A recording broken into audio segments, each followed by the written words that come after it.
Mr. Vice Chairman, Sir, I welcome the budget proposals for the year 1982-83, which are all comprehensive and with embrace most of the development plans that we have advised for the establishment of a socialistic society in this country.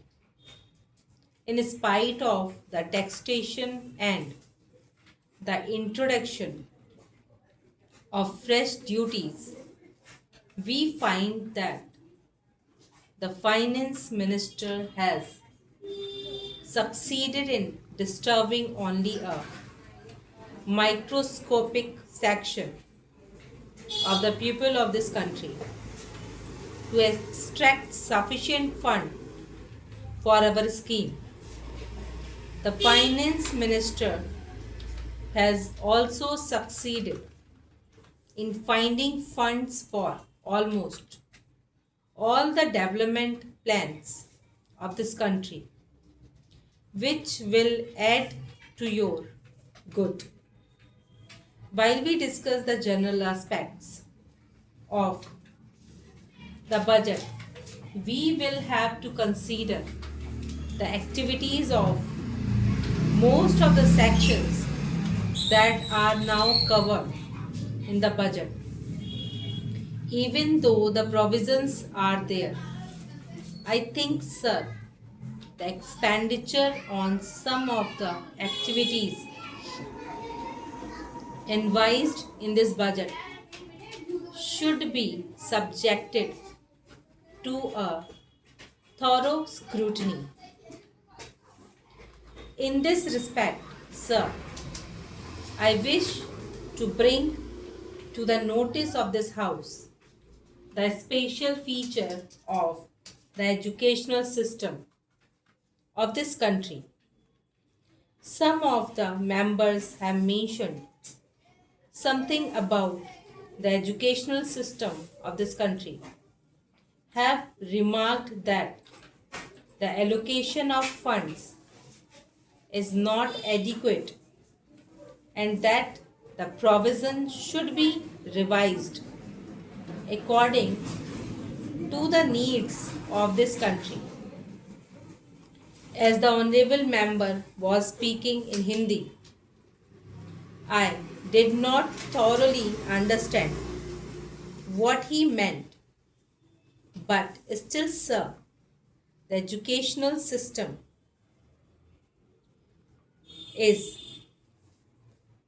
created a sort of confusion in our country over the last 15 years, and every now and then we had been changing the schemes and plans for education. Our children in various states have adopted different schemes which have actually created a feeling of disintegration among the people of this country. In some of the states, they have switched on to the regional language as the medium of instruction, and in some states, they think that English should be retained as the medium of instruction. But the people believe that the medium of instruction should be Hindi, that is the national language of our country. But, sir, the same is not yet right for us to switch on to Hindi. So, as in when we find it feasible, we may switch on to our national language. But till that time, we will keep English as the medium of instruction in all educational institutions. Sir, the other day, the University Grant Commission submitted a report wherein they have mentioned that English should be the medium of instruction, at least in the college. Sir, it is my opinion that English should be retained in this country for years to come till we find that we could translate all the essential books on science and technology, etc., into Hindi, which should be able to help us in educating our boys, especially in the technical institutions. Though Hindi as the medium, here, sir, some of the members have pointed out with regard to the introduction of different types of education in the same state or in various parts of this country. We find that a majority of the children of our country are educated in the basic system, which bring out, as far as I know, second class citizens in this country who are to be governed by the boys who are sent to the public schools.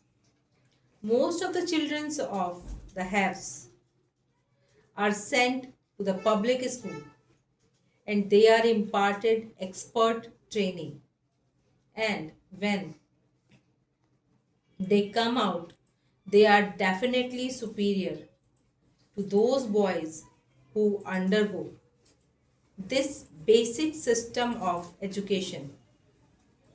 If this basic education is considered to be the best for the development of our country in the socialistic way, we will have somehow or other to find some better means of imparting education whereby they will be able to compete with the students who are now undergoing training in the public schools.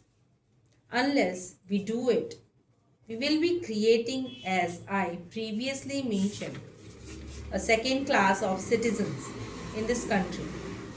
I hope the authorities who are concerned with the planning of education in this country will review their schemes according to the suggestions that I have put forth now. In the same way, sir, our country is mainly depending on our agriculture and industries for the development of our economy.